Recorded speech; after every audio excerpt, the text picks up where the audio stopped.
And now for all the details. Indian Prime Minister Narendra Modi on Thursday held bilateral talks with his British counterpart Keir Starmer as they arrived in the United Kingdom on a two-day official visit. The talks, which were held at Chequers, the county residence of British Prime Minister, expanded the bilateral ties in areas of defence, trade and technology, imparting a new momentum in the strategic ties between the two countries. One of the major outcomes of the visit was formalization of the landmark India-UK Free Trade Agreement. In presence of both leaders, India's Commerce Minister Piyush Goyal and his British counterpart Jonathan Reynolds signed the FTA.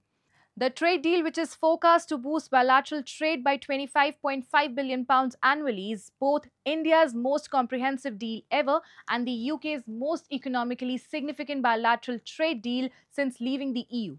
It significantly improves market access for businesses in both countries, leading to cheaper products and services for consumers, a statement by the British High Commission in India said. The Indian Prime Minister was scheduled to meet King Charles III later in the day. Following his engagements in UK, Indian Prime Minister will emplain for Maldives, where he will participate in the Independence Day celebrations as the guest of honor. The visit to Male marks a great milestone in bilateral ties after they deteriorated following President Muizzu's election, who campaigned on India Out pledge. Mohammad Muizzu ने अपनी जिम्मेदारी को संभाला। उसके बाद प्रधानमंत्री मोदी